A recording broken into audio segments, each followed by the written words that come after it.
జై హో పత్రిజీ. ఈ మార్పులు జాతి మొత్తంలో సంభవిస్తాయండి. ఈ మార్పులకు కారణం భూమిపై ఉన్న స్టార్ గేట్స్ నుంచి వచ్చే కాంతి మూలం. మనకు ఆల్రెడీ ఒక్కొక్క దేశం నుంచి ఏ డైమెన్షన్ లో మనకు ఈ స్టార్ గేట్స్ వస్తున్నాయో నేను లిస్ట్ ఇచ్చాను, చూడండి.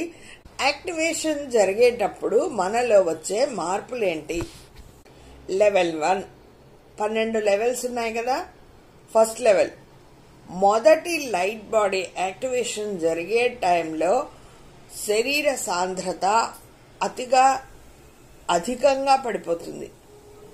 దీంతో తల తిరుగుతున్న ఫీలింగ్ కలుగుతుంది. ఫ్లూ, తలనొప్పి, డయేరియా, ర్యాషెస్, మజిల్, జాయింట్ నొప్పులు వస్తాయి. ఫ్లూ లక్షణాలు అనేవి నిజమైన ఫ్లూ లక్షణాలు కావు. అవి అన్ని కాంతి శరీర లక్షణాలు. అది నిజంగా బాడీలో ఉత్పత్తి అయ్యే వచ్చే ఫ్లూ జ్వరం వల్ల కాదు, కాంతి వల్ల వచ్చే శరీర లక్షణాలు అని చెప్తున్నారు. మెదడు యొక్క కెమిస్ట్రీ మార్చబడుతూ ఉంటుంది. కుడి ఎడమ మెదడులలో మార్పులు సంభవించి పీనియల్, పిట్యూటరీ గ్రంథులు ఇప్పుడు ఉన్న స్టేజ్ కన్నా మరింతగా మార్పు చెందుతాయి. డిఎన్ఏ ప్రోగుల్లో ఉన్న కెమికల్ కాంపోనెంట్స్ మరి హయ్యర్ స్థాయికి వెళతాయి. హైడ్రోజన్ అణువులు తమ అణుస్థాయిని మార్చుకుంటూ అధిక కాంతిని పొందుతూ పాత స్థితిని మార్చి డిఎన్ఏలో దాగి ఉన్న జ్ఞానాన్ని బయటికి తీసుకొస్తూ ఉంటుంది.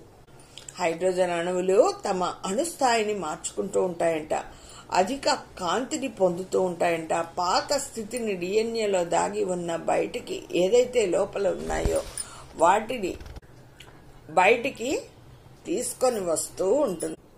కాంతి డిఎన్ఏలోకి ప్రవేశించినప్పుడు శరీరం ఎన్నో మార్పులకు గురవుతూ ఉంటుంది. ఆ కాంతి మనకు అక్కడి నుంచి వచ్చినప్పుడు మన బాడీ ఎన్నో మార్పులకు గురవుతూ ఉంటుంది.